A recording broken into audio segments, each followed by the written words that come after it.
Hello everybody. तो कैसे हैं आप लोग? बेहतर हैं। हाजिर हूं आपके सामने आपके लिए वन शॉट वीडियो लेकर, क्योंकि आप पिछले वाली वीडियो अगर नहीं देखे उसे क्या बोलते हैं ना, मैंने चार्ज का सेपरेटेड वीडियो बना दिया हूं। इवन प्रिंसिपल ऑफ सुपरपोजिशंस में जितने भी क्वेश्चंस जो सीबीएसई और बिहार बोर्ड पूछ सकता है, इवन नीट में जितने क्वेश्चन आ सकते हो, हर वो क्वेश्चन अपलोडेड है। आपको इस वीडियो में हर वो चीज का लिंक नीचे मिल जाएगा, हर चीज देख सकते हैं। ठीक है। रही बात अभी का वीडियो का, तो अभी जो हम लोग शुरू करने जा रहे हैं वो कहानी क्या है, जरा सुनिएगा।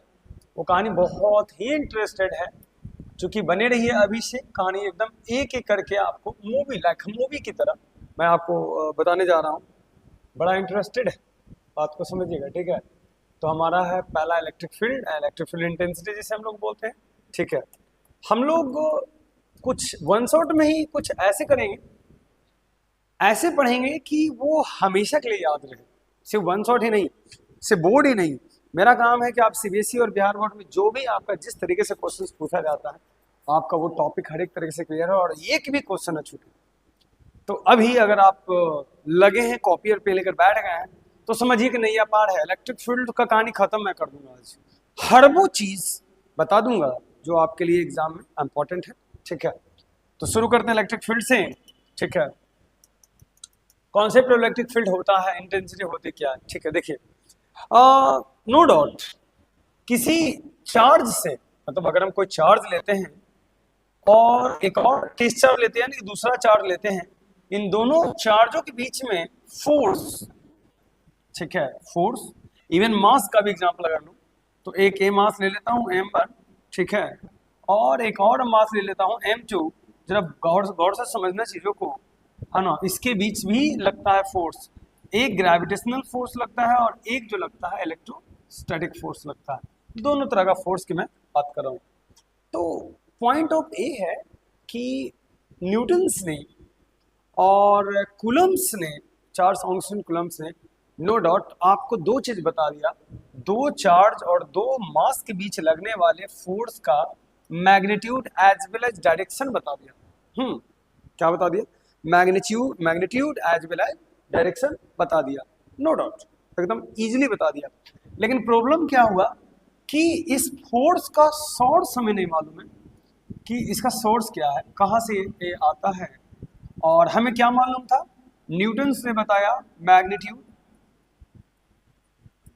मैग्नीट्यूड बताया हमें, एज वेल एज हमें डायरेक्शन भी पता चल गया।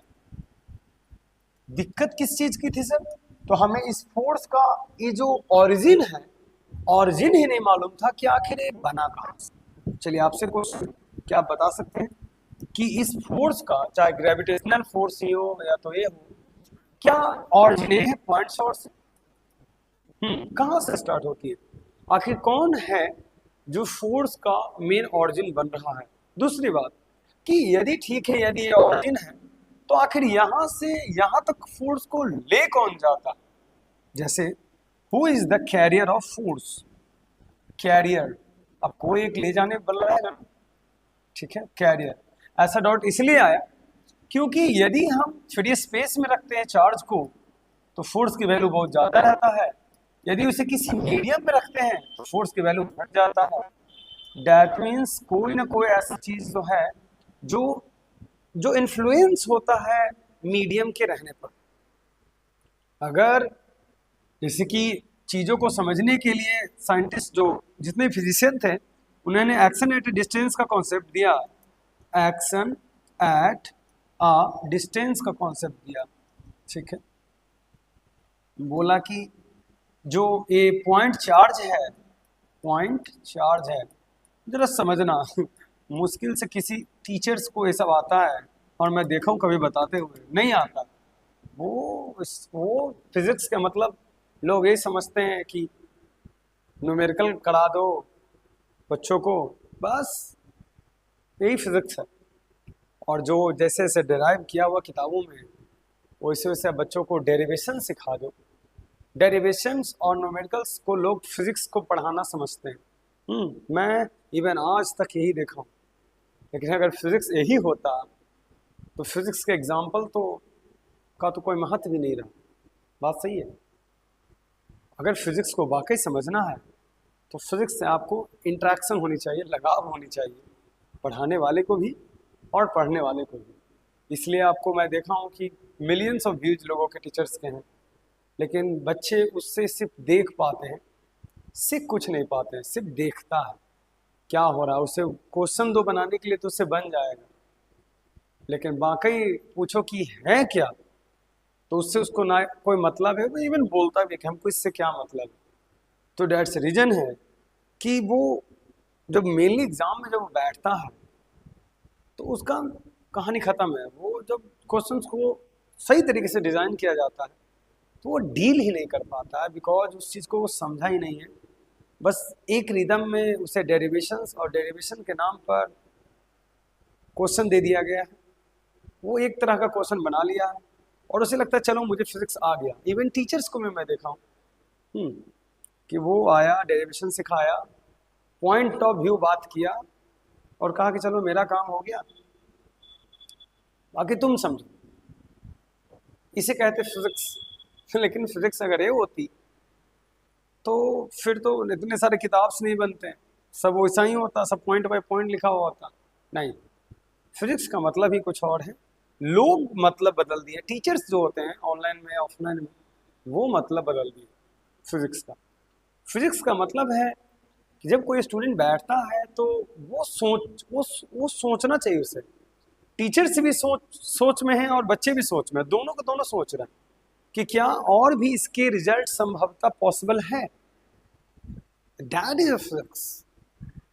अगर कोई एक थीम दे रहा है कोई टीचर्स और आपका बच्चा यदि सोच रहा है, सोच कर नई चीज अगर आपसे पूछ रहा है, तो समझिए कि वो उसको समझ में आ रही है आपकी बात की ये कहाँ से आया, कैसे आया। That's reason. तो थोड़ी सी कोशिश करते हैं आपको ये सब चीजें समझाने का। तो पुराने में सबसे पहले एक्शन एंड एडिशंस दिया गया था। उनका कहना था कि एट वन टाइम्स में चार्ज जो है दूसरे चार्ज पर फोर्स अप्लाइड कर देता है, बीच में कोई नो इंटरमीडिएट। इस थ्योरी के अनुसार नो इंटरमीडिएट दी गई थी, नो इंटरमीडिएट दी गई थी, मीडिएट, कोई इंटरमीडिएट नहीं होता फोर्स को ले जाने वाला। ठीक। फिर था फील्ड थ्योरी, बाद में आई फील्ड थ्योरी। ये थ्योरी डेवलप की गई है माइकल फराडे के द्वारा। इसे फराडे ने डेवलप किया है, ध्यान दीजिएगा। तो माइकल फराड जो है इसे डेवलप किया है इस थ्योरी को। इस थ्योरी को मैं एक्सप्लेन करूंगा, थोड़ा समझिए। उनका कहना था कि कोई भी पॉइंट चार्ज डायरेक्ट जो है किसी दूसरे पर फोर्स नहीं लगाता। ठीक है, कोई भी पॉइंट चार्ज से, कोई पॉइंट चार्ज हम क्यू लेते हैं और एक टेस्ट चार्ज लाते हैं, छोटा सा चार्ज है, तो इस पर डायरेक्ट फोर्स ए नहीं लगाता है। ए पॉइंट चार्ज होते हैं ना जो अपना फील्ड बनाते हैं, मतलब प्रत्येक पॉइंट चार्ज का अकॉर्डिंग टू माइकल फराडे अगर माने तो प्रत्येक जो जितने भी चार्ज होते हैं, सोर्स चार्ज होते हैं, वो सभी के चारों डायरेक्शंस में हम इलेक्ट्रिक फील्ड जो है, इमेजिनरी है, ध्यान दीजिएगा, दिखता नहीं है बट होता है, ए बना सकते हैं ऐसे। और यदि ये माइनस होता होगा तो इसका मतलब है कि इसका डायरेक्शन जो होता होगा वो इस ओर होता होगा। मतलब प्रत्येक जितने भी चार्ज हैं वो सब के सब जो है एक फील्ड बनाते हैं। अब पहली बात है कि चार्ज बनाया, फील्ड, चार्ज क्रिएट किया, फील्ड बनाया, और फील्ड जो है फोर्स लगाया, यानी कि डायरेक्ट पॉइंट चार्ज फोर्स नहीं लगाता। No, not. पहले ए तब ए, मतलब एक एक करके ए स्टेप वाइज होता है। इसका मतलब ये टू एक्शन है, टू स्टेप जो है थ्योरी है। पहले कोई चार्ज फील्ड बनाएगा, देन आफ्टर फोर्स लगाएगा। ठीक है, तो फील्ड को समझ जाइए कि पॉजिटिव वाला का आउटवर्ड्स की ओर होता है, आउटवर्ड्स यानी बाहर की ओर होता है, और नेगेटिव वाला का इनवर्ड्स होता है, इनवर्ड्स होता है। नेगेटिव वाला का इनवर्ड्स होता है, पॉजिटिव वाला का आउटवर्ड्स होता है। एकदम क्लियर हो गया? तो आप फील्ड समझ में आ गया। अच्छा, आप सिंबलाइज कर देते हैं, क्योंकि अभी इंटेंसिटी हमें पढ़ना था तो पहले वही देख लेते हैं। इलेक्ट्रिक फील्ड इंटेंसिटी को डिफाइन करते हैं, तो मैंने थ्योरी मैंने आपको बताया। अब इलेक्ट्रिक फील्ड और इलेक्ट्रिक फील्ड इंटेंसिटी एक ही चीज होती है, बच्चे कंफ्यूज रह जाते हैं। जैसे इलेक्ट्रिक फील्ड, इलेक्ट्रिक फील्ड जो हुआ किसी फ्री स्पेस में फैला हुआ एक क्षेत्र हुआ, ठीक है, और इंटेंसिटी मतलब क्षमता होता है, पावर होता है। अब इलेक्ट्रिक फील्ड इंटेंसिटी समझना है तो कैसे समझिएगा, इलेक्ट्रिक फील्ड इंटेंसिटी अगर समझना है तो दोनों का सिंबल हालांकि एक ही होता है, इसका भी आप यही बोलोगे, वेक्टर होता है, याद रखिएगा। ये भी वही चीज है, दोनों एक ही चीज है, दोनों क्या है, एक ही चीज। इलेक्ट्रिक फील्ड ले लीजिए चाहे इंटेंसिटी ले लीजिए, बोथ हैव सेम चीज। ओके, तो पहली बात कि इलेक्ट्रिक फील्ड क्या होना चाहिए, तो किसी भी चार्ज के चारों ओर, ठीक है, फ्री स्पेस में एक ऐसा पॉइंट जहां पर इलेक्ट्रिकल फोर्स जो है हम लोग फील करते हैं टेस्ट चार्ज को लाने पर। इसका मतलब मान लीजिए कि ये चारों ओर एक फ्री स्पेस है, अब इस टेस्ट चार्ज को हम इसके सामने ला रहे हैं, तो जिस बिंदु पर या तो जिस पॉइंट पर इफ इलेक्ट्रोस्टैटिक फोर्स फील होने लगे, इसको धक्का लगने लगे या तो इस पर खिंचाव होने लगे, अट्रैक्शन या तो रिपल्सन होने लगे, तो हम कहते हैं कि इलेक्ट्रिक फील्ड के रीजन में हम प्रवेश कर रहे हैं। लुक लाइक अ मैग्नेट, एक मैग्नेट का फिक्स होता है, मैग्नेट के पास ले जाने पर अट्रैक्ट करना शुरू करता है तो रिपेल करना शुरू करता है, तो कहते हैं कि हाँ यहाँ मैग्नेटिक फील्ड है। उसी प्रकार इलेक्ट्रिक फील्ड में वही चीज होती है, एक ऐसा जगह, एक ऐसा स्पेस कह सकते हैं कि इलेक्ट्रिक फील्ड, क्या लिखोगे डेफिनेशंस में अगर आ जाए, is the electric field is the electric field is the point in free space where electrical force can be feel by after placing क्या placing a test charge, किसी भी टेस्ट चार्ज Q0 को लाइएगा तो आपको फील हो जाएगा कि हाँ भैया यहाँ फील्ड है। अब इलेक्ट्रिक फील्ड इंटेंसिटी को इसे ही डिनोट्स करते हैं, तो मैंने कहा था दोनों एक ही चीज होती है, तो फोर्स से ही तो हम डिटेक्ट करते हैं ना। तो यदि आपको फोर्स है पता, ध्यान दीजिएगा, और आप चार्ज को लाए हैं, तो कह सकते हैं कि force exerted due to electric field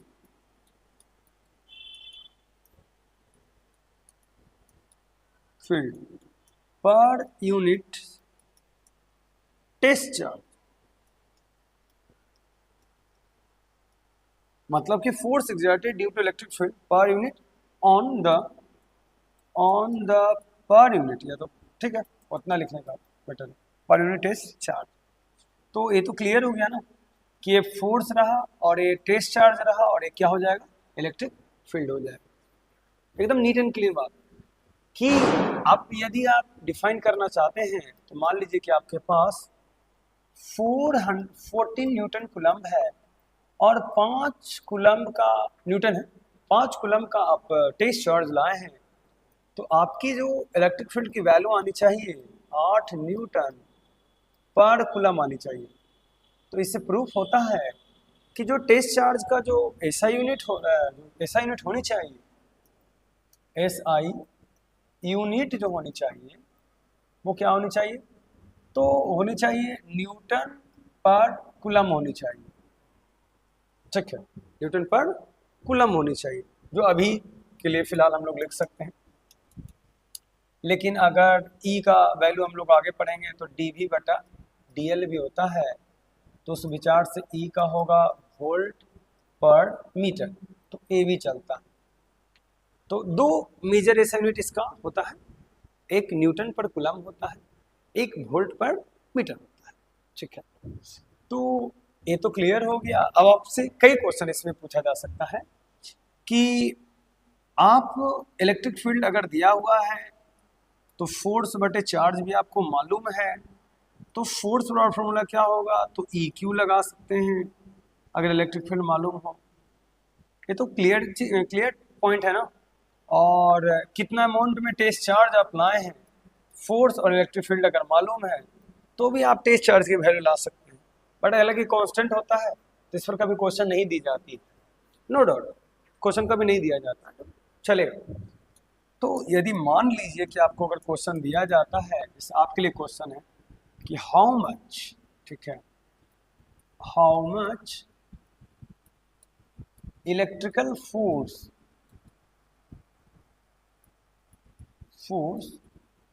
exerted, ठीक है, ड्यू टू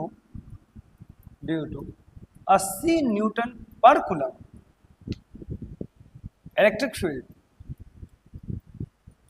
ठीक है, electric field if 1.5 micro coulomb test charge is placed.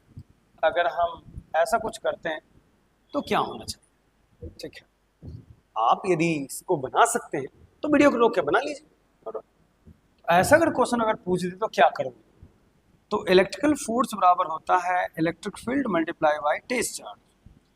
तो इलेक्ट्रिक फील्ड अगर आप देखोगे तो आपके पास 80 न्यूटन पर कूलम दिया हुआ है और टेस्ट चार्ज है 1.5 micro coulomb.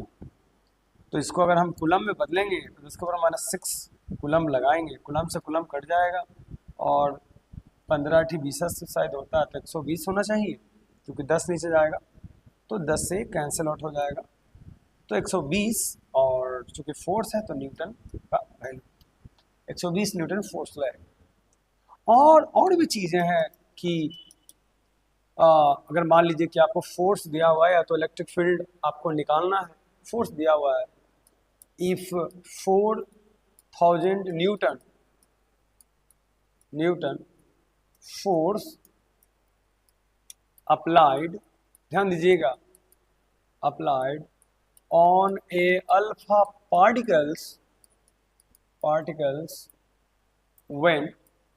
when it is placed, ठीक है, within क्या हो जाएगा, इलेक्ट्रिक फील्ड एक क्वेश्चन में आता है, देन ई का मान क्या होना चाहिए आपके विचार से, एक क्वेश्चन, ठीक है, ऐसा क्वेश्चन। तो ई बराबर आप जानते हैं कि फोर्स बटे चार्ज होता है। अब प्रॉब्लम ये है कि आपको ये नहीं मालूम है कि अल्फा पार्टिकल्स में कितना चार्ज होता है। अगर ये मालूम रहे तो काम बन जाए, वो भी आसानी से, ठीक है। तो एफ का मान कितना है भैया, तो सबसे पहले तो 400 न्यूटन आपको दिया हुआ है, और अल्फा पार्टिकल्स जो होता है वो 2 और 4 होता है, हीलियम के बराबर होता है। तो हीलियम में 2 इलेक्ट्रॉन समझ सकते हैं, तो 2 इलेक्ट्रॉन का वैल्यू जानवे करते हैं 1.6 गुना 10 के पावर -19, ऊपर जाएगा 16 दूनी 32 होगा, और इसको 10 ऊपर ले जा सकते हैं तो 16 बचेगा, और 32 को इसको हम 16 से काट देंगे, 16 बचे 80, तो 5/50/2 यानी कि अगर भागा दिया जाए तो 8 दूना होगा, और इसको 5 लिख देते हैं, ज़्यादा बेहतर रहेगा, तो 8×5 = 40 तो कट ही जाएगा, और ये आ जाएगा 25, तो 125 गुना 10 के पावर 19 हमारा आ रहा है न्यूटन पर कूलम। तो आप आराम से सॉल्व कर सकते हैं कि अगर आपको चार्ज मालूम हो, अगर आपको ये मालूम हो कि किस पार्टिकल्स पर क्या चार्ज होता है तो बहुत अच्छी बात। जैसे अल्फा हीलियम के बराबर होता है, बीटा ले लेते हैं तो इलेक्ट्रॉन के बराबर होता है, गामा में कोई नो चार्ज होता है, तो आपको याद रखना। नेक्स्ट अगला पॉइंट, हमारा इलेक्ट्रिक फील्ड का कहानी खत्म हो गया। अच्छा, इलेक्ट्रिक फील्ड पूछता है कि स्केलर है कि वेक्टर। तो इलेक्ट्रिक फील्ड जो होती है वो एक वेक्टर, क्या है, वेक्टर। एक क्वेश्चन आपसे पूछा जाएगा कि इलेक्ट्रिक फील्ड क्या होता है, तो ये वेक्टर होता है। ठीक है, इसको इसको इस स्लाइड में नहीं, हम पीछे वाला स्लाइड में दिखा देते हैं, क्योंकि एक स्लाइड ज़्यादा बढ़ जाएगा। तो ये देखने से लग रहा है कि क्या है, ये वेक्टर है। तो आपको इसी तरह से क्वेश्चंस आपको दिए जा सकते हैं, बनाने के लिए आपको बनाना ई का डायरेक्शन। अब इलेक्ट्रिक फील्ड है तो ई का डायरेक्शन होगा, ई का डायरेक्शन बाहर की ओर पॉजिटिव वाले में होगा और माइनस में अंदर वाले में। तो ये बता देता हूँ मैं आपको कि ई का डायरेक्शन अगर पूछे तो प्लस अगर क्यू लिया जाता है तो बाहर की ओर होगा, आउटवर्ड्स डायरेक्शन होगा, और माइनस अगर लिया जाएगा तो अंदर की ओर। तब याद रखें ई का जो डायरेक्शन होगा वो बाहर की ओर होगा, और ये अंदर रहेगा तो क्या होगा, माइनस। ध्यान दीजिएगा, ये माइनस की ओर मतलब अंदर की ओर होगा, माइनस के केस। तो आप समझ गए। अब अगला टॉपिक हमारा स्टार्ट हो रहा है, नेक्स्ट टॉपिक। ठीक है, तो नेक्स्ट टॉपिक हम लोग अब देखने वाले हैं।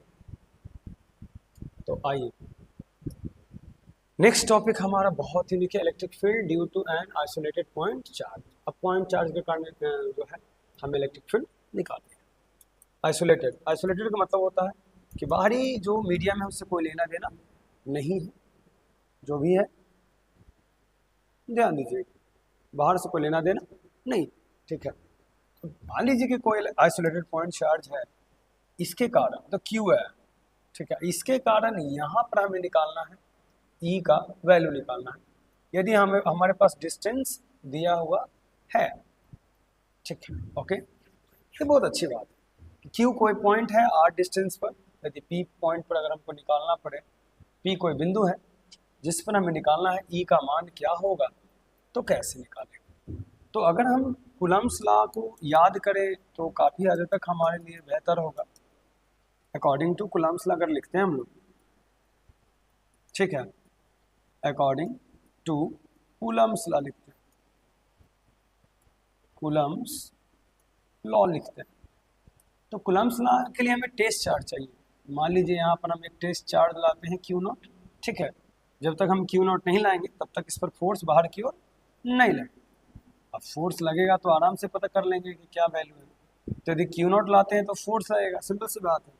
तो according to Coulomb's law force का जो वैल्यू होती है वो होती है के ई, सोर्स चार्ज का वैल्यू है क्यू, और टेस्ट चार्ज का वैल्यू है टेस्ट चार्ज है। ध्यान दीजिएगा, ये इलेक्ट्रिक फील्ड का पता करने के लिए हम लोग यूज में लाते हैं, कहाँ पर इलेक्ट्रिक फील्ड है कहाँ पर नहीं है।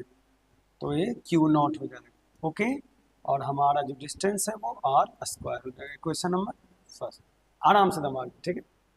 अब हम जानते हैं वी नो डैट, क्या जानते हैं, वी नो डैट हम लोग जानते हैं, नो डैट कि साब इलेक्ट्रिक फील्ड इक्वल टू होती है फोर्स बटे चार्ज। क्या होता है, फोर्स बटे चार्ज। तो E इज इक्वल टू होना चाहिए फोर्स, फोर्स का वैल्यू क्या बाबू, के क्यू, क्यू नॉट और बटा क्या है आर स्क्वायर, चार्ज हो जाएगा क्यू नॉट। तो यही ना क्यू नॉट रहेगा, क्यू नॉट रहेगा तो क्यू नॉट से क्यू नॉट क्या हो जाएगा, कट जाएगा, और E का जो वैल्यू होगा वो आएगा के क्यू बटा क्या आएगा आर स्क्वायर। इससे प्रूफ होता है कि इलेक्ट्रिक फील्ड किन चीज़ों पर डिपेंड करता है। तो इलेक्ट्रिक फील्ड का बात आई तो समझिए, सबसे पहले अगर हम ग्राफ लेते हैं, बात को समझिएगा, ठीक है, ग्राफ लेते हैं और इधर इलेक्ट्रिक फील्ड लेते हैं, इधर क्या लेते हैं आर स्क्वायर यानी डिस्टेंस लेते हैं। तो ग्राफ जो होता है ठीक इस तरह से वेराइज करता है, देखिए, है ना। तो कह सकते हैं कि इलेक्ट्रिक फील्ड और आर के बीच में ई जो शो कर रहा है 1/r के स्क्वायर को शो अप कर रहा है, ऐसा ग्राफ आपको देगा। जैसे जैसे आर बढ़ेगा वैसे वैसे ई का मान कम होता चला जाता है। एक बिंदु देखिए, यहाँ पर आर, देखिए यहाँ पर आर सबसे कम, यहाँ पर आर कम है, जिससे जा रहे आर बढ़ रहा है, उस पर ई क्या हो रहा है, घट रहा है। तो कहने का मतलब ये हुआ कि ई और आर के बीच में इन्वर्सली प्रोपोर्शनल का ये जो है सिंबल होता है, ध्यान दीजिए, ठीक है, ओके।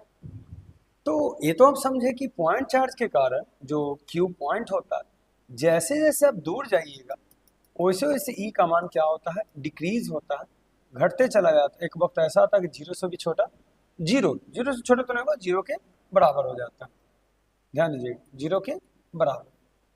तो एक ही पॉइंट आया कि इलेक्ट्रिक फील्ड जो पॉइंट चार्ज का होता है वो कैसा होता है। अब इसी चीज को निकालने के लिए हम लोग इसी चीज को सुपरपोजिशन में आगे चल के हम लोग निकालते हैं। जैसे मान लीजिए कि आपके पास एक क्वेश्चन दे दिया कि what is the electric field, ठीक है, फील्ड एट अ पॉइंट, ठीक है, 20 सेंटीमीटर फ्रॉम ए सोर्स, ठीक है, ऑफ 20 माइक्रोकूलम, दोनों अलग अलग दिया हूं। तो अगर ऐसा है तो इलेक्ट्रिक फील्ड हमेशा ऐसा यूनिट में निकलता है, तो आपको ध्यान में रखना पड़ेगा कि ये आपको दिया गया है तो कूलम में आना चाहिए। तो फोर्स यानी कि इलेक्ट्रिक फील्ड का वैल्यू जो हम लोग लाते हैं वो के लाते हैं, क्यू लाते हैं बटे आर स्क्वायर लाते हैं। तो के का मान 9 गुना 10 के पावर 9 होगा, और गुना 20 का मान होगा 20 गुना 10 के पावर -6 कूलम होगा। और अगर हम आर का वैल्यू रखते हैं तो आर का वैल्यू होगा 20 गुना 20 होगा बटा कितना होगा 100 होगा, बटा क्या होगा 100 होगा, आराम से आंसर आ जाएगा। तो 9 गुना 10 के पावर 9 लिखेंगे, गुना 20 गुना 10 के पावर -6 लिखेंगे, और 10 के पावर 4 क्योंकि ऊपर ले जाएंगे तो 100 के लिए 2 का 100 है तो मैं ऊपर लेकर चला गया हूँ, और नीचे 400 जो बच रहा है आपका वो 20 को 20 से गुना करेंगे तो 20 आएगा। और आपके पास इससे काटने के लिए है तो इसका बराबर -2 लिख दीजिए, और इससे काटेंगे तो इसका बराबर +7 लिख दीजिए। तो आपके पास तो सारा डाटा खत्म हो गया, तो बचा 9 मल्टीप्लाइड बाई 10⁻7 बटा में 20 आप लिख सकते हैं। इससे डिवाइड दीजिएगा तो आपको कुछ ना कुछ तो मिल ही जाएगा, नहीं तो इसको बढ़ा दीजिए, 6 कर दीजिए, और 2 बचे 2 चौके 8 और 2 बचे 10 गुना 10 के पावर 6 न्यूटन पर कूलम। तो अगर कभी भी आपको माइक्रो में सेंटीमीटर में दे तो कोशिश करो कि न्यूटन पर कूलम में लाना है तो भैया सबको बदलना ही पड़ेगा, तभी ऐसा पॉसिबल, वरना आपका मिस्टेक हो जाएगा, आपसे गलतियां हो जाएगी, ठीक है। अब पॉइंट चार्ज के कारण इलेक्ट्रिक फील्ड जब निकलता है उसका एक खास डायरेक्शन होता है, ध्यान दीजिएगा। जैसे मान लीजिए कोई 2 पॉइंट चार्ज अगर लगा हुआ है और दोनों है, दोनों के कारण आपको निकालना है तो सुपरपोजिशन वाले केस में हम लोग कर लेंगे, क्योंकि सुपरपोजिशन वाले केस में वो आराम से आपको समझ में आ जाएगा।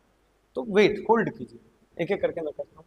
Electric field due to the system of point charges, मतलब अगर बहुत सारे पॉइंट चार्जेस रहेंगे तो इलेक्ट्रिक फील्ड जो है एक जगह सम हो जाती है। जैसे मान लीजिए कि हम यहाँ पर निकालना चाहते हैं और यहाँ पर Q1 है, Q2 है, Q3 है, Q4 है, और Qn कर देते हैं, 4 से ज़्यादा बेहतर है Qn। हमारे पास 4 अलग अलग इलेक्ट्रिक फील्ड है, इसको Qn हम ले लेते हैं, ज़्यादा बेहतर रहेगा।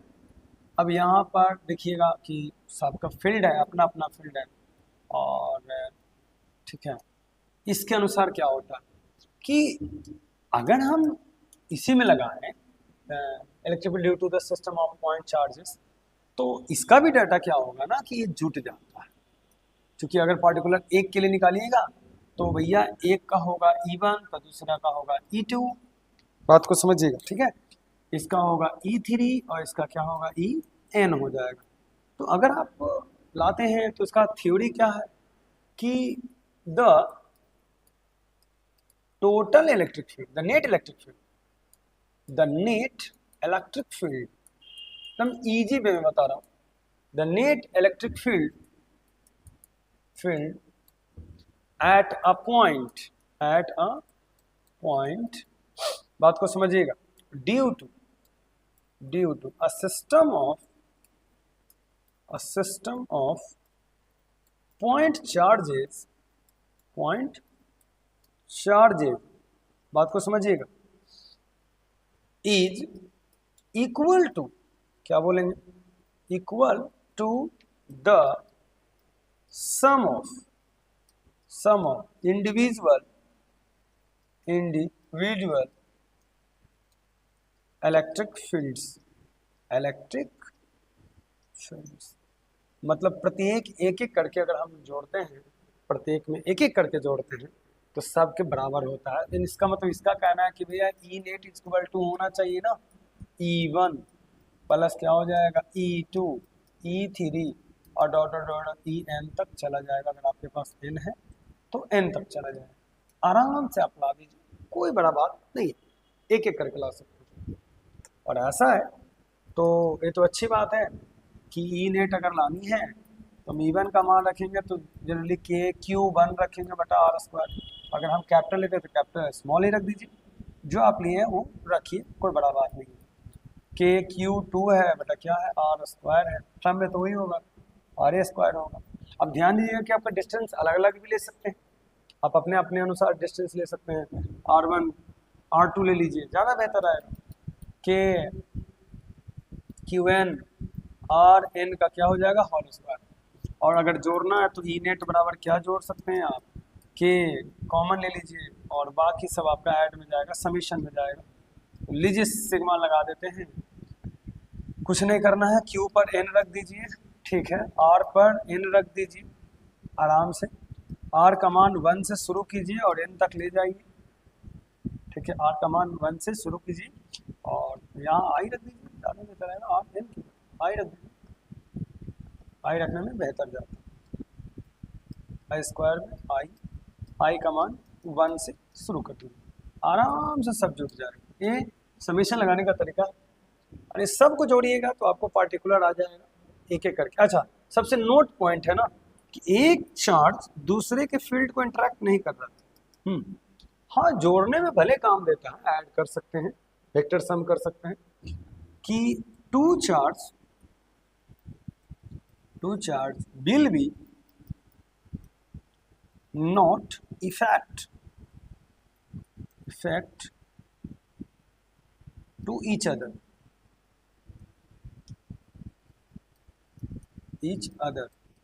मतलब हम ये नहीं कर रहे कि यहाँ पर नहीं करेगा, सब तो जुटे में करेगा, लेकिन ये इसको नहीं इफेक्ट कर रहा, ये इसको नहीं इफेक्ट कर रहा, ये इसको नहीं इफेक्ट कर रहा, ये इसको नहीं इफेक्ट कर रहा।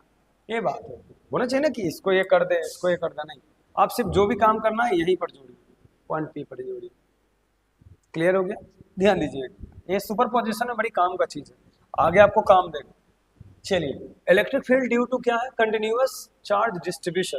ये बड़ा उम्दा चीज़ है, क्योंकि कंटिन्यूअस चार्ज डिस्ट्रीब्यूशन बड़ा यूनिक, कंटिन्यूअस, ठीक है। चार्ज डिस्ट्रीब्यूशन में हम लोग 3 प्रकार के मेजर लेते हैं जो कि काम देगा आपको सारे डिस्ट्रीब्यूशन में, सारे डेरिवेशन में। आपको ये सबसे उम्दा है, सबसे मोस्ट इम्पोर्टेंट की कैटेगरीज में आता है। तो अगर हम लोग एग्जांपल्स में लेंगे तो पहला लेंगे कि लाइन, ठीक है, लीनियर डिस्ट्रीब्यूशन। पहला हम लोग लेते हैं लीनियर चार्ज डिस्ट्रीब्यूशन, ठीक है, डिस्ट्रीब्यूशन समझ जाइए, इतने से समझ जाइए डिस्ट्रीब्यूशन। दूसरा हो जाएगा स्फेरिकल, या तो कर सकते हैं, लीनियर है, फिर हो जाएगा एरिया चार्ज डिस्ट्रीब्यूशन, एरिया लिया तो एरिया, और एक और वॉल्यूम आ जाएगा, वॉल्यूम चार्ज डिस्ट्रीब्यूशन की मैं बात कर लेता हूँ। अब लीनियर वाला में बात क्या आता है भैया, तो आपको मालूम है ना कि dq बटा dl लिखा जाता है और लेमडा लिखा जाता है। और आपको तो पता ही है कि E बराबर क्या होता है, तो इंटीग्रेशन मार के हम लोग डायरेक्ट dq, ठीक है, लिख देते हैं। और अच्छा, चूंकि हमारे पास dq का मान है तो dq बराबर क्या होगा, तो लेमडा इंटू dl होता है, dq बराबर, तो dq बटा आर स्क्वायर इंटू आर बेचारा कैप होनी चाहिए, अगर 1 है तो 1 के कैप होगा। कितना इजी है। अब इसी चीज़ को अगर हम वी नो डैट, अब पहले अगर आपको मालूम रहे सब चीज़ तब ना कि क्या होता है लीनियर में, ऐसा होता है, इसके कारण हम निकाल रहे हैं। अब इसके कारण निकाल रहे हो तुम, तो यही तो चीज़ है कि तुम्हें याद रखना पड़ेगा कि लीनियर चार्ज डेंसिटी क्या होता है। अगर ये मालूम है तो बल्ले बल्ले, अब यही नहीं आता तो फिर कहाँ से करोगे। लीनियर चार्ज डेंसिटी आपको आनी चाहिए। अब लीनियर चार्ज डेंसिटी क्या होता है, तो लेमडा होता है, संपूर्ण चार्ज को संपूर्ण लंबाई से भागा दिया जाता है, तो लेमडा बराबर आराम से आ जाता है कूलम्ब पर मीटर इसका ऐसा यूनिट होता है, कूलम्ब पर मीटर इसका ऐसा यूनिट होता है, याद रखिए लीनियर चार्ज डेंसिटी। ये ठीक ठाक रहा। अब डी क्यू की जगह अगर हम लोग रखें तो देखिए तो क्यू बराबर नहीं आ रहा है, लेमडा इंटू एल आ रहा है। अब इसको डी क्यू लगा हुआ था, डी क्यू बराबर क्या होगा, generally lambda into D L होगा, इसी से तो आया। उसी प्रकार सरफेस होता है, उसी प्रकार वॉल्यूम होता है, वो हमें पीछे वाले वीडियो में मैंने करा रखा हूँ, ठीक है। तो इसी को अगर हम लोग लिखना चाहें तो लेमडा क्या लिख सकते हैं, इंटू डी एल लिख सकते हैं, अगर चाहें तो अब बटा R1 का स्क्वायर इंटू R1 कैप। और यही चीज में अगर हम एरिया बराबर लिखें तो generally d A equal to generally होगा सिग्मा, और डी क्यू बराबर ना, डी क्यू बराबर अगर एरिया वाला में लिखें तो जनरली हमारा ये होना चाहिए सिग्मा इंटू डी ए होना चाहिए, एरिया से भागा पड़ा।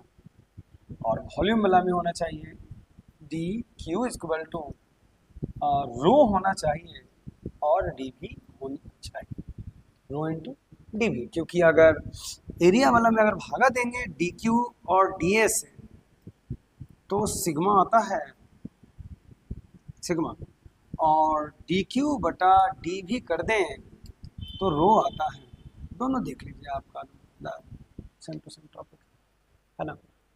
तो दोनों से अगर आप लिखना चाहते हो तो एक का मैं लिख दिया, अगर एरिया वाला का अगर आपको लिखना है तो एरिया वाला को अगर आप चाहिए तो पहले तो यहाँ डी क्यू लिखिए, तो सेम ही जाएगा आर स्क्वायर, यहाँ पर पता नहीं चलेगा ना, यहाँ एस लगाना पड़ता है, और यहाँ आर, यहाँ 1 कर दीजिए, यहाँ स्क्वायर, यहाँ 1 कैप लगा दीजिए। अगर आप इसको तोड़िएगा तो भले तोड़ सकते हैं कि आपको सिग्मा इंटू डी ए लिखना पड़ेगा, ठीक है, सिग्मा इंटू डी ए, क्योंकि डी क्यू वहाँ पर है, R1 का स्क्वायर होगा, R1 का कैप होगा, ये सेकंड वाला में है। और वॉल्यूम वाला में अगर आपको लिखना है तो आपको लिखना पड़ेगा डी क्यू बटा R1 का स्क्वायर और R1 का कैप, और यही चीज़ हो जाएगा आपको कि यहाँ आपको रो इंटू डी भी होगा और R1 का स्क्वायर R1 का कैप, ये वॉल्यूम वाला का केस है।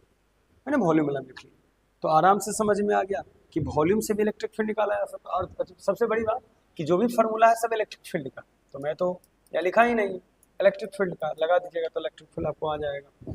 इधर भी वही सब चीज़ था, इलेक्ट्रिक फील्ड के यहाँ पर लिखे हुए हैं इलेक्ट्रिक फील्ड, ये आराम से आपका क्लियर हो गया। Linear charge distribution. अब है electric field due to uniformly charge long thin wire, ये तो सबसे, ये तो बच्चा भूलता है, और ये तो डेरिवेशंस में आती है। डेरिवेशंस में अगर ये आ जाए तो अब लोग बैंड बच जाता है बच्चों का, क्योंकि अभी जो पढ़े हैं उसी के बेसिस पर एक क्वेश्चन भी दिया हुआ होता है, उसी के बेसिस पर। अब मान लीजिए कि ऐसा कुछ आपको दिया हुआ है, इस चीज़ को आपको डिराइव करना है, निकालना है, फाइंड आउट करनी है, इसके कारण कितना होगा, तो आपने अभी पढ़ा कि ऐसे सिचुएशन में हम लोग लेमडा यूज करते हैं। और सबसे बड़ी बात है कि इसका हम लोग जो मेजर पॉइंट लेंगे वो ए लेंगे, यहाँ से बीच से मतलब इसको दो हिस्से में कट कर दिया, पूरी लंबाई जो यहाँ तक हम क्या माने हैं, एल माने हैं, यहीं तक लीजिए ना, और यहाँ तक भी एल ही होगा, तो टोटल लंबाई 2L होगा। पहले ही हम आपको समझा देते हैं, फिर बाद में नहीं करना। 2L जो है पूरी लंबाई को हम लोग कंसिडर किए, छोटी सी लंबाई के लिए, और इस बीच में हम छोटी सी लंबाई को यहाँ पर जो है हम DL कंसिडर कर रहे हैं, DL, क्योंकि हमें उस वाला एग्जाम्पल आना है। तो मान लीजिए कि एक DL के कारण DE बनता है। अच्छा, यहाँ पे जो वो था वही चीज़ था। देखिए जैसे इसका मीनिंग क्या होता है, अगर बच्चा समझ जाए तो बड़ा मजा है। जैसे इसका कहना है कि हम लोग जो एग्जाम्पल में लेते हैं वो बड़ा सा एक हिस्सा होता है, बड़ा सा एक हिस्सा है, इस तरह से ऐसे आपको दिया गया है, बात को समझिए। और इस छोटे बड़े से हिस्से में इतना दूर का हम लोग DL लेके चलते हैं, DL लेके चलते हैं। तो जाहिर सी बात है कि संपूर्ण हिस्सा अगर Q है उसको L से भागा दिए तो छोटा हिस्सा में DL होगा बराबर लेमडा होगा, और DQ बराबर क्या हो जाएगा, तो लेमडा इंटू DL होगा आराम से। तो इसके कारण अगर इलेक्ट्रिक फील्ड निकलता तो वो भी DE ही होगा, छोटा सा इलेक्ट्रिक फील्ड हो। अब बाकी टोटल इंटीग्रेट कर दिया जाए तो संपूर्ण का आ जाएगा। तो एक छोटे से हिस्से का रख के इंटीग्रेशन मार के हम पूरा का लाते हैं, हम ये कहना चाह रहे हैं। तो अगर मान लीजिए छोटा सा है और छोटा का हमें मालूम रहेगा और हमें पूरा का लाना है, जैसे छोटे से हिस्से से हमें पॉइंट यहाँ मिला, अब इस एरिया के कारण अगर आप सोचते हैं, एज्यूम करते हैं कि भैया इस एरिया के कारण अगर इलेक्ट्रिक फील्ड जो है वो यहाँ पर जो बन रही है, छोटा है तो छोटा ही तो बनेगा ना, पूरा तो बनेगा नहीं। वो बन रही है डी, क्या बन रही है, डी ई वेक्टर मैं यहाँ लिखता हूँ। बड़ा यूनिक चीज है, रटना नहीं है सर। इस छोटे से के कारण यहाँ पर बन रहा है डी बन रहा है। अगर संपूर्ण लेंगे तो यहाँ ई बनेगा। अब इसके दो कंपोनेंट होते हैं, अगर वेक्टर कंपोनेंट अगर आपको याद होगा तो अच्छी बात है, नहीं तो पढ़ लीजिए कि वेक्टर कंपोनेंट क्या होता है। वेक्टर कंपोनेंट का मतलब ये होता है, कंपोनेंट वेक्टर का मतलब एगो ये है, एगो ये है, और यहाँ से आपको कभी भी अगर ये दिया हुआ रहे, ये थीटा अगर मालूम रहे, तो ये हमेशा जो नीचे वाला होता है वो आर कॉस थीटा के बराबर होता है, और जो ऊपर वाला होता है आर साइन थीटा के बराबर होता है। ये वाला हमेशा उसी से ये लाए हैं। तो ये वाला अगर थीटा आपको मालूम है कि थीटा इसको मानते हैं, इसको थीटा लेते हैं, तो डी ई कॉस थीटा होगा, और ये हो जाएगा डी ई साइन थीटा होगा। अब ये किसका है, तो ये सेकंड वाला का, ये जो है सेकंड वाला का। अगर मान लीजिए कि ये हम लेके चलते हैं तो एक और आएगा ना। अब जैसे अगर ए पॉसिबल है तो उस सिरे से ए भी तो पॉसिबल हो सकता है ना, यहाँ पर भी तो पॉसिबल हो सकता है ना, दोनों सिरे से मान सकते हैं, सब पॉसिबल। तो हम अगर ऐसे बनाए तो थोड़ा टेढ़ा है, बट तो समझ जाना कि इसी का हिस्सा। तो ये वाला कट कर देते हैं, सीधा कर देता हूँ।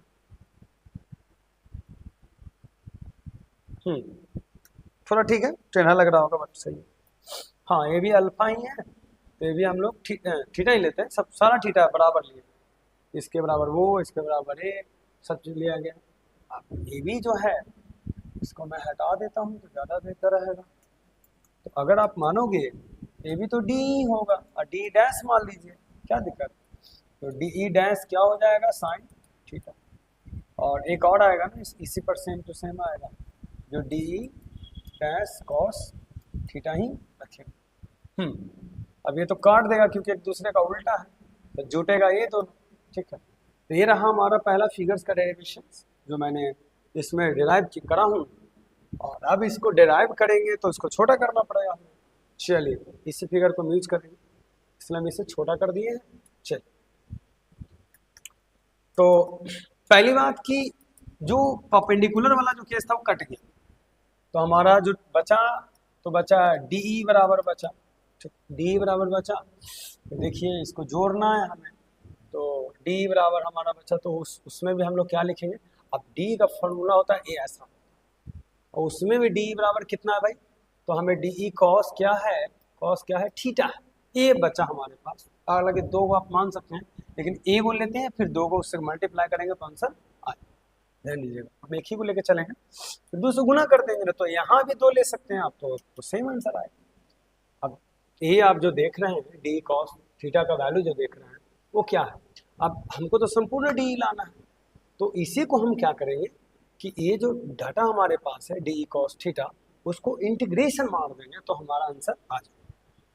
तो यानी कि ई बराबर अगर कोई लिखे और कर दे कि इसको इंटीग्रेट कर दीजिए तो आराम से, तो वेट आप डी कॉस थीटा लगा हुआ था ये संपूर्ण वाला, तो क्या लिखिएगा, इसी को आप ऐसे लिख सकते हैं, हमारी इसी को इंटीग्रेशन मार देते हैं, पूरे इंटीग्रेशन मारे ना कहाँ से, पूरी लंबाई तक, तो हमारा काम बन जाएगा। अब डी हम लोग पहले से क्या सीखे हुए, देखिए डी ई बराबर हम लोग सीखे हुए हैं पहले से, ऐसे सीखे हुए हैं डी क्यू है बटा आर स्क्वायर होता है, और क्या सीखे हैं ए सीखे हैं, ई हम लोग आता है डी का मान, चूंकि कॉस थीटा लगा है तो लगभग करेगा। इसी में क्या करना है आपको कि आप रखना है डी का मान D Q cos D Q, और अपने मन से लिखना पड़ेगा आपको कॉस थीटा, क्योंकि डी का मान सिर्फ इतना होता है, ये कॉस थीटा नहीं आती, कॉस थीटा आपको लगाया गया है, लगाना पड़ेगा। तो पहले से तो आप जो जानते थे वही लगाइएगा, इंटीग्रेशन इसका मारे टोटल इंटीग्रेशन करेंगे तो आपका काम हो जाएगा, इंटीग्रेशन थीटा के अनुसार करेंगे तो काम बन जाएगा सिंपल। और ध्यान दीजिए, ठीक है। अब पॉइंट में कुछ जानने लायक चीज़ ये है कि आपको मानना क्या पड़ेगा। इस फिगर को और गौर से देखिएगा, तो आप इसको आप x मान सकते हैं, इसको आप r मान सकते हैं, ये तो लंबाई l है ये, ठीक है। तो आपको इसमें क्या चीज़ें चाहिए वो देखिएगा, क्योंकि आपको r चाहिए और dq भी चाहिए, तो dq बराबर तो आप जानते हैं क्या होता है। अच्छा एक बात बताओ, तुम लोग पहले से पढ़े हो लैम्डा और लेमडा बराबर होता है डी क्यू बटा होता है आपको डी एल होता है। तो बउआ डी क्यू का मान अगर लिखोगे तो लेमडा इंटू डी एल तो लिखना पड़ेगा ही, एगो तो आ गया। अब जो भी वैल्यू है वो डी एल के फॉर्म में होना चाहिए, ठीक है। तो यही पर दिमाग लगाया जाता है कि हम करें तो करें क्या, कैसे आंसर ना। तो यदि आप आर बराबर लिखते हो, जैसे कि चूंकि आपको आर के टर्म में लाना है, तो एक तो ये लिख सकते हो कि सर अगर हम टैन थीटा लिखे, क्या लिखे, टैन थीटा लिखते हैं, तो लाते हैं कौन सी, एल बटा क्या लाते हैं, हमारा एक्स लाते हैं, जिससे एल बराबर आ जाता है एक्स टैन थीटा आ जाता है। अच्छा हम क्यों कर रहे हैं, क्योंकि हमें डी एल का मान लाना है, यहाँ डी एल पेस्ट होगा। अब डी एल का मान तब आएगा जब डी एल बटा हम लोग लिखेंगे डी थीटा लिखेंगे, तो डी एल बटा डी थीटा लिखते हैं तो एक्स बच जाता है, ये हो जाता है सेक स्क्वायर थीटा। तो डी एल का जो मान आया वो आया x sec square theta into क्या आया, आ गया डी थीटा, चला गया बात। एक तो आ गया डी एल, देखिए हमें डी एल का मान लाना आ गया आराम से। दूसरा सिचुएशन बड़ा इंपॉर्टेंट है, ये तो पहला सिचुएशन हुआ, आर का मान लाइए। तो आर बटे अगर कोई एक्स कर देता है, आर बटे क्या कर देता है, एक्स कर देता है, तो सामने वाला ए तो परपेंडिकुलर बेस है, क्या हाइपोटेनस है, तो बउआ क्या लगेगा, तो एच बटा है ना, तो सेक जो है आपको थीटा लिखा जाता है, और आर बराबर क्या लिखा जाएगा, एक एक्स सेक थीटा, चूँकि आर स्क्वायर है तो ये सब स्क्वायर में चला जाएगा, ठीक है। तो जनरली आर का मान क्या लिखे हैं, आर का मान है एक्स सेक थीटा, तो आर स्क्वायर का जो मान होगा x square sec square theta हमारा होगा सेकंड केस में। आप सब चीज़ हम ए निकाल लिए, ए निकाल लिए, अब हमें लाना क्या है वो देखिए। चलिए वैल्यू रखते हैं, चूँकि ई के लिए जो वैल्यू रखा जा रहा है वो ध्यान दीजिए, डी क्यू का मान रखिएगा, डी क्यू का मान रखिएगा तो एल इंटू डी एल रखिएगा, और चूँकि कॉस थीटा भी है हमारा तो कॉस थीटा को रहने देंगे, इस बात ध्यान दीजिएगा, कॉस थीटा को भी हम सेफ रखे हुए हैं। हाँ आपको सिर्फ डी एल का मान रखना है, तो डी एल का मान क्या रखिएगा, रख दीजिए, इसमें लेमडा रहने दो, और डी एल का मान है x sec square theta into क्या है डी थीटा, डी एल का मान, ठीक है। और हमारे पास आर स्क्वायर का वैल्यू है x square sec square theta, okay. और बच गया बाबू कौन, कॉस थीटा बच गया। ध्यान दीजिएगा, अब कॉस थीटा का मान कहाँ से कहाँ तक ले चलेंगे, अगर मान लो ब्लू वाला यहाँ पर, तो यहाँ से वहाँ तक ले जा सकते हैं, तो कॉस थीटा का मान 0 से आप π/2 ले जा सकते हैं आराम से, उसको इंटीग्रेट करेंगे तो बात रखेंगे। यही चीज़ तुम्हें समझाने वाला था कि आप यहाँ रखिएगा तो 0 होगा, और यहाँ रखिएगा तो सबसे ऊपर ले जाएगा तो तुम पैरेलल में चला जाएगा, वो फिगर देके मैं समझा दूँ। अब कटना है तो काटिए, तो बचेगा आपका x बचा ना, ठीक है, और सेक स्क्वायर से सेक स्क्वायर आपका पूरा कट गया, आराम से आंसर आ गया, हम हंसते खेलते, ठीक है। अब हम आगे थोड़ा अगर थ्योरी में चलते हैं तो क्या हमें मिला, हल्का थोड़ा छोटा कर देते हैं, समझने का प्रयास कीजिएगा, एवरीथिंग्स आपके पास है। तो अब ई बराबर आने वाला है, क्योंकि हम अगर रखते हैं तो क्या बाहर जाएगा, के ही नहीं रखे थे, के ही रख देते हैं, हाँ क्योंकि हर एक जगह फॉर्मूला में यहाँ पर देखिए के ही नहीं रखा गया, डी का मान, ठीक है, तो के ही बाहर जाएगा, इलेक्ट्रोस्टैटिक कांस्टेंट सिर्फ के रखिए, और गुना क्या जाएगा, लेमडा जाएगा, के लेमडा होगा, अब बचेगा एक्स बचेगा, और जो इंटीग्रेशन में बचा ना वो कॉस थीटा बचा, 0 से π/2। और आपको ठीक से याद होगा कि कॉस का जो डीसी होता है ना वो होता है डिफरेंशिएशन, वो होता है माइनस साइन, तो माइनस साइन का इंटीग्रेशन होना चाहिए कॉस, सिंपल। प्रॉब्लम तो है कि तो माइनस साइन का इंटीग्रेशन कौन सा होता है, कॉस होता है, कॉस का डीसी होता है साइन, ठीक है। तो अब तो यहाँ तो कुछ है नहीं, तो कॉस का डीसी होता है माइनस साइन, अगर यहाँ कॉस का इंटीग्रेशन पूछ रहा है तो सिर्फ साइन ही लिख देते हैं ना, आराम से साइन में आंसर आ जाएगा, तो सिर्फ साइन। कैसे, देखिए किसका डीसी क्या होता है बताएंगे, साइन का डीसी होता है कॉस, सिर्फ कॉस, तो कॉस का डीसी इंटीग्रेशन क्या हो जाएगा, साइन, तो के लेमडा जाएगा बटा एक्स जाएगा, और इसका डीसी होगा साइन, और साइन का मान कहाँ 0 से लेकर π/2 के बीच में। तो अगर आप रखते भी हैं फाइनली तो आपका आंसर आता है के लेमडा बटा एक्स आता है। और ये तो एक बार रखाएगा 1, एक बार 0, तो फर्क ही नहीं पड़ता। तो इलेक्ट्रिक फील्ड का जो वैल्यू आया ना, वो के आया, लेमडा आया बटा क्या आया, एक्स आया। अभी है क्या, थोड़ी सी समझाने का कोशिश करता हूँ। के लेमडा बटा एक्स आया, अच्छा बताओ ना, एक तरफ का, क्योंकि 2 से मल्टीप्लाई करेंगे तो ये 2 से गुना हो जाएगा, तो टोटल यानी कि किसी वायर का, ठीक है। अच्छा ये टॉपिक क्या था, टॉपिक को हम लोग एक बार देखें। Electric field due to uniformly charge long thin wire, long thin wire, infinite wire नहीं, लॉन्ग थिन वायर। तो electric field due to long thin wire का आता है 2 लेमडा के, अब बटा क्या आ रहा है, नीचे में एक्स आ रहा है। इसका मतलब है कि लॉन्ग वायर के कारण जो इलेक्ट्रिक फील्ड होता है 1 बटा एक्स होता है, इन्वर्सली प्रोपोर्शनल होता है। ध्यान दीजिए, इन्वर्सली प्रोपोर्शनल होता है। और के का मान तो आप जान ही रहे हैं कितना होगा, तो आराम से रख सकते हैं। अब मान लीजिए कि कोई आपको वायर दे दिया, जैसे आपको क्वेश्चन दे दिया जाता है कि आपके पास एक वायर है, ठीक है, और इस वायर से आपको अगर निकालना है, यहाँ पर ई का मान लाना है। अब आपको 2-3 तो लगाना नहीं, क्योंकि ऑलरेडी लगा हुआ है टोटल से। तो यदि मान लीजिए कि आप लंबाई रखते हैं, ठीक है, आपकी पूरी लंबाई आपको दी गई 10 मीटर ले लीजिए, 10 मीटर का वायर है। और अब एक चीज और देखिए क्या, कि इसमें लेमडा जो है मायने रख रहा है, वायर की लंबाई से कोई लेना है लेमडा तो उसी से आएगा ना, ये है। और चार्ज इस पर जो क्यू का जो मान है वो 20 कूलम है, और 10 सेंटीमीटर पर मुझे क्या लाना है, इलेक्ट्रिक फील्ड लाना, ई का मान लाना है। तो कैसे लाऊं, ये बड़ा अच्छा क्वेश्चन है। 10 सेंटीमीटर पर लाना है, वायर की लंबाई दिया हुआ है, गेसफुल देखते पहले मेरे वीडियो रोक को पहले बना लो, फिर मेरे से मैच करा लो। क्योंकि एक्चुअली दिक्कत है कि आपको लेमडा निकालना, तो लेमडा बराबर होता है क्या, टोटल का जो लंबाई दिया हुआ है वो कितना दिया हुआ है। पहले तो चार्ज रखेंगे 20 कूलम रख देंगे, और भागा देंगे 10 मीटर से, तो कूलम का जो लेमडा का माना है 2 कूलम पर मीटर आ रहा है, 2 कूलम पर मीटर आ रहा है, तो लेमडा आ गया। तो हमें तो चार्ज की लंबाई से कोई लेने देना था नहीं, लेमडा से लेना देना था, तो लेमडा तो निकल गया, एक्स तो मालूम है, के का मान नहीं है। तो ई बराबर 2 गुना 2 कूलम पर मीटर होगा, और गुना 9 गुना 10 के पावर 9 हो जाएगा, नीचे में हो जाएगा आपको एक एक्स बटे स्क्वायर, स्क्वायर तो है नहीं, तो 10 बटे 100 कर देते हैं, एक सुना से 10 ऊपर चला जाएगा।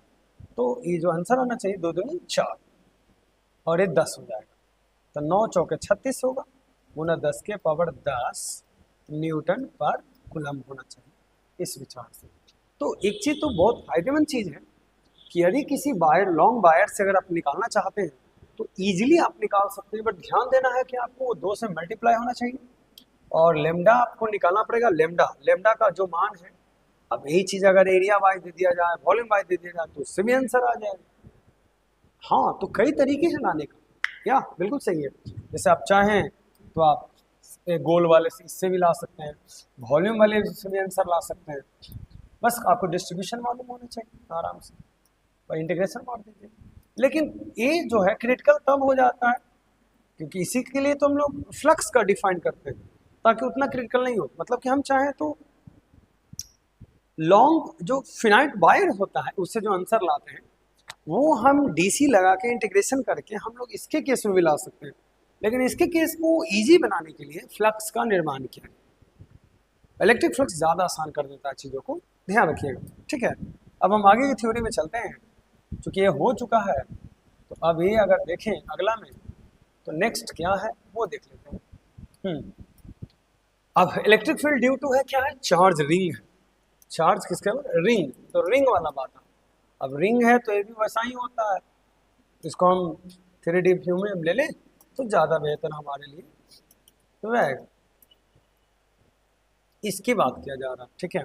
अब रिंग है तो रिंग में रेडियस होगा, हर चीज़ होगी, ओके। पहले तो इसको हम लोग कंटिन्यूअस ऐसे बना लेते हैं। ध्यान दीजिए, ये रहा आपको क्या, रिंग रहा।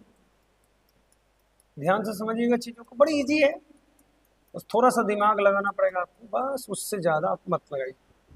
हाँ, थोड़ी सी इसमें दिमाग लगाना क्या है कि रिंग वाले केस में भी हम लोग जो है चार्ज को जो वैल्यू लेते हैं वो इस एलिमेंट को लेते हैं, इतना दूर का एलिमेंट को मानते हैं डीएल, क्योंकि 2πr के बराबर है, तो ये भी डीएल ही लेंगे हम लोग, ये भी डीएल लिया जाता है, एकदम एक्यूरेट। ध्यान दीजिएगा। अब ऐसे केस में क्या करते हैं हम लोग कि चीज़ों को इस तरह से आगे क्यों मूव यहाँ से करा दीजिए और यहाँ से आप निकाल दीजिए, एक आपका इलेक्ट्रिक फील्ड आ जाएगा और इस एलिमेंट का भी इलेक्ट्रिक फील्ड ऐसे आ जाएगा, पीछे वाले से मैच करता। काफ़ी हद तक आपको अब आसान लगेगा क्योंकि एक आप सीख गए हैं, तो दूसरा करना बहुत ही आसान है। ये रहा आपका वो रेडियस कैपिटल आर, ये स्मॉल आर और ये एक्स हम लेके चलते हैं। अगर हम लोग इसका वैल्यू लिखे तो इसको ना भी लिखे स्मॉल आर तो काम चल जाएगा, क्योंकि जब ये मालूम है तो इसका वैल्यू इससे जो होगा रूट में आंसर। अब ठीक है, जिस तरह से थीटा आप लेके चल रहे थे सिमिलर वही लीजिए, बस ये रिंग है, पीछे वाला में ऐसा नहीं था और क्लियर। आपको भी पता है कि यहाँ डी होगा, डी डैश होगा, डी क्या होगा साइन थीटा होगा और डी क्या होगा साइन थीटा होगा, और ये जो दोनों के लिए जो डिफाइन होगा वो डी क्या होगा कॉस थीटा, दोनों के लिए डिफाइन होगा, दूसरे गुना कर आगे इजीली। ये वो फिगर है जो हम लोग यूनिफॉर्मली चार्ज रिंग के कारण हम लोग करते हैं, ठीक है, बड़ा आसान है। आइए तो सीखते हैं, आज इसका बैंड बजा रहे हैं। क्या कहानी है इसमें, सिर्फ कॉस अगर जनरली पहले पता कर लीजिए कॉस क्या किसका निकालना है, तो कॉस अल्फा अगर आपको चाहिए, तो पीछे में तो रखे नहीं थे। अब देखिए दो तरीका है, या तो आप कॉस अल्फा का वैल्यू रख दो, नहीं तो कॉस को रहने दो। तो इसके केस में अगर कॉस को अल्फा कॉस थीटा का मान अगर रख देते हैं तो कॉस थीटा का मान हो जाएगा आर बटे क्या हो जाएगा जनरली, चूंकि बी बटे एच होता है, एक्स बटा क्या होगा एच होगा, आर स्क्वायर प्लस क्या हो जाएगा। पहले ही मैं आपको इतला कर देता हूँ, बता देता हूँ कि हम ये रखने जा रहे हैं कॉस वाले केस में, ओके। और इस बार डी क्यू को इंटीग्रेट नहीं करेंगे, डी क्यू को रहने देंगे, क्योंकि आप हम चाहें तो 2πr से भागा देना पड़ेगा, तो फिर वही कहानी आती है। तो मैं सिखाऊंगा, बड़ा अच्छा चीज़ है। देखिए यदि मान लीजिए कि अगर आपको लेमडा चाहिए तो लेमडा इस बार कितना होगा, तो संपूर्ण चार्ज को हम लोग क्या चीज़ से भागा देंगे 2πr से भागा देंगे, एक ये वाला बात हो। नहीं तो काम करते हैं कि हम डी क्यू रहने देते हैं, सिंपल सी बात, डी क्यू के ही टर्म डी क्यू को तोड़ेंगे तो क्यू आ जाएगा, तो उससे भी आंसर है। अच्छा क्यू बराबर रखेंगे तो कुछ आएगा लेमडा इंटू 2πr आएगा। तो पहले ही हम आपकी आंखें खोल देता हूँ क्योंकि आपको अच्छा लगेगा समझने में, ठीक है, चलिए बढ़िया है। अच्छा पीछे में चाहते तो वैसा ही काम करते, क्यू का मान रख देते तो आंसर आ जाएगा, ठीक है, तो ये ठीक ठाक रहा। चलिए तो आप लोग पहले से भी जानते हैं कि इंटीग्रेशन ही मारना पड़ेगा, डी कॉस थीटा का ही लगाना पड़ेगा और 0 से लेके π/2 के बीच में, तो हमारा क्या आएगा ई आएगा। ई का मान हम लोग पहले से जानते हैं डी क्यू होगा, और आर स्क्वायर का मान तो पहले से जानते हैं कि आर स्क्वायर का जो मान होता है वो x square sec square theta के बराबर होता है, तो पहले से आपको मालूम है। तो आर स्क्वायर का मान पहले एक बार लिख देते हैं, काम चले कॉस थीटा और 0 से π/2। तो ई का मान अगर हम लोग लिखें तो डी क्यू को रहने देते हैं, इस बार क्यों रहने देते हैं बाद में बताऊंगा, अभी रुक जाओ होल्ड करो। यहाँ रखो आर का मान, तो एक्स स्क्वायर होगा, और जनरली अगर आर का मान आप रखते हैं तो आर का मान लिखिए आर। अच्छा आर जो अब यहाँ स्क्वायर लिखे वो थोड़ा समझिएगा, यही वो है आर का मान। अगर इसको हम आर लेके चलते हैं तो पता है आर स्क्वायर बराबर क्या होगा, आर स्क्वायर बराबर अगर होता है तो सिर्फ होगा आर स्क्वायर प्लस में क्या होगा एक्स स्क्वायर। तो हम इस बार सेक फेक थीटा नहीं रखते हैं, उसको नॉर्मली तोड़ देते हैं, तो सिर्फ लिखते हैं r square plus x square, ठीक है, हम उसको आर लेके चलेंगे और मल्टीप्लाई करते हैं कॉस थीटा से, तो कॉस थीटा का जो मान आता है वो एक्स बटा क्या आता है, वो ये सिंपलिसिटी है और कोई बात नहीं है, x square r square plus x square. अब बच्चे कंफ्यूज होते कि ऐसे ही क्यों कर रहे हैं, आप सेक क्यों ना रखें, ये है ना, ये क्वेश्चन में आता है ना, तो थोड़ा सा क्रिटिकल ये हो जाता है कि हम लोग सेक के टर्म में नहीं ले जा रहे, आर को रहने दिया नॉर्मल। पीछे वाला में ऐसा क्वेश्चन नहीं था, पीछे वाला में आर बार आर तो हमारे पास था ही नहीं, कैपिटल आर था ही नहीं, तो हमें एल और आर के टर्म में तोड़ना पड़ा था। तो इस वाले केस में आर है, इसलिए आर और एक्स के ही टर्म में तोड़ रहे हैं सिंप्लिसिटी के लिए, तो ज़्यादा बेहतर है कि आप इजीली कर सकते हैं कॉस थीटा का मान। देखिए आप इंटीग्रेशन करने का जरूरत भी नहीं है, ई का जो मान आएगा वो डी क्यू का एक्स बाहर चला जाएगा, ये दोनों मल्टीप्लाई में होगा क्योंकि इसका जो वैल्यू एक्चुअली में होता है रूट का वो r square plus x square पर क्या होगा 1/2। तो अगर हम मल्टीप्लाई करते हैं तो जनरली बाहर में जाता है r square plus x square का क्या हो जाता है 3/2, सारा को हम बाहर भेज देते हैं कॉन्स्टेंट टर्म है, और एक्स को भी बाहर भेज देते हैं, तो पकड़ा गया कौन सी डी क्यू पकड़ा गया। अब डी क्यू का आप 0 से π लेवो की जगह पे कितना, क्योंकि 0 से π का जरूरत पड़ेगा नहीं। देखिए कॉस था तो 0 के पाई था, अब नहीं है तो उसका कोई ज़रूरत नहीं है, तो सिर्फ लिखिए x बटा r square plus x square और का 3/2 रख दीजिए और क्या रख दीजिए डी क्यू का क्यू रख दीजिए। अब मैंने अब बताता हूँ कि क्या डाटा है। देखो क्यू का मान रखोगे तो लैम्डा इंटू 2 पाई रखना ही पड़ेगा, क्योंकि अगर हमको टोटल क्यू लाना है और हमको इसके टर्म में रखना है तो इसके टर्म में भी आंसर आ जाएगा। जी हाँ, ये जो यहाँ घिचमिचा रहा है, हम थोड़ा सा नया स्लाइड लेके हम आपको बताते हैं कि ई का मान हम लोग कैसे लाएं। हम एक्स को बाहर किए, हमने आर स्क्वायर और एक्स स्क्वायर पर हम 3/2 जो है फिटअप कर दिए। पकड़ाया कौन, तो डी क्यू पकड़ा गया, डी क्यू का इंटीग्रेशन हमने लगा दिया, तो डी का इंटीग्रेशन स्क्वायर तो क्या हो गया आर स्क्वायर प्लस क्या हो गया एक्स स्क्वायर और 3/2 और गुना में क्यू। अब यहाँ पर जो क्यू का जो मान है वो किसके बराबर है, तो क्यू का जो मान है वो लैम्डा इंटू 2 पाई आर के बराबर। तो यदि हम इस चीज को अगर रखते हैं तो ई बराबर, तो सिमिलर चीजें आती हैं, एक्स मल्टीप्लाइड बाई क्या हो जाएगा 2 पाई आर इंटू क्या हो जाएगा लेमडा आ जाएगा, क्योंकि लेमडा का मालूम है 2 पाई से गुना करेगा तो क्यू ही मिलेगा, और ये हो जाएगा आर स्क्वायर प्लस क्या हो जाएगा एक्स स्क्वायर का 3/2 हो जाएगा। यदि मान लो किसी का आपको लेमडा मालूम है और इस संपूर्ण लंबाई से गुना कीजिएगा तो आपको क्या मिलेगा, आपको चार्ज ही मिलेगा, आपको यही मिलेगा, और हमको तो चार्ज से मतलब है, चार्ज कितना उससे मतलब है। इसीलिए इस सिचुएशन में ऐसे किया जाता है, पीछे वाले से थोड़ा सा मैच नहीं करता, ध्यान दीजिए, ठीक है। यानी कि अगर आपसे क्वेश्चन पूछा जाए कि भैया ठीक है आपने इलेक्ट्रिक फील्ड निकाला रिंग के कारण, तो अगर उस केस में अगर क्यू रखे हुए हैं आर स्क्वायर है प्लस एक्स स्क्वायर है का 3/2 है, ऐसा कुछ है, बात को समझिएगा। यदि x बराबर अगर 0 रखते हैं तो कहानी क्या आता है, बड़ा इमेजिनरी चीज आता है। x का मान अगर 0 रखते हैं तो होता है क्या, देखिएगा, तो e का जो मान आता है वो आता है एक्स क्यू और बटा क्या आता है, ये तो 0 हो जाएगा, तो आर स्क्वायर का 3/2 करने पर हमारा जो वैल्यू आता है 2 से तो कट जाता है, ठीक है, और तो कुछ बचा नहीं, क्यू तो है ही, तो x का मान तो यहाँ पर हम लोग लिए हैं 0, तो ये बच जाएगा, नहीं तो कहानी खत्म हो जाएगा, तो उसको हटाना बहुत ज़रूरी है। तो अभी रुकिए, 0 रखने से पहले इसको काटेंगे, हाँ 3/2 करेंगे, ओके, तो ये हमारा पूरा कहानी 0, पूरा कहानी 0 आ गया, का मान 0 आता है ना।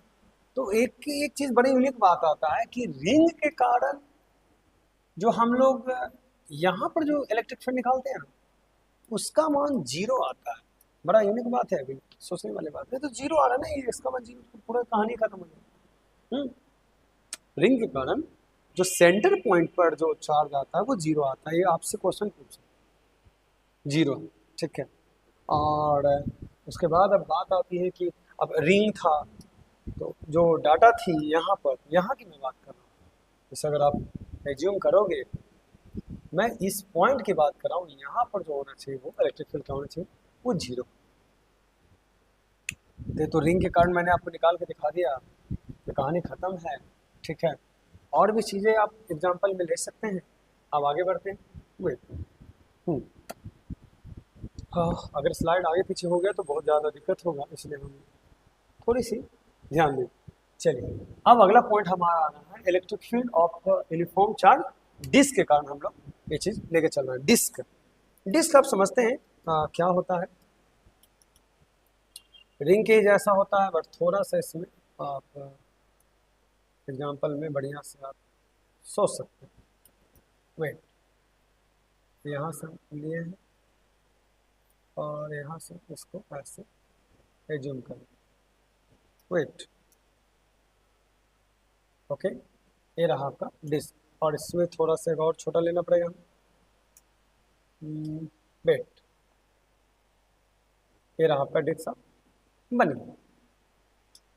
तो 3D में बनाना पड़ता है तो बेटर जाती है। अब इसको थोड़ा सा हम कर देते हैं डिजाइन, टेक अ पेशेंस, बड़ा मजेदार चीज। वेट, हम इससे ज़्यादा बेहतर है कि हम इससे ऐसे कर दें तो आपको ज़्यादा अच्छा लगेगा देखने में।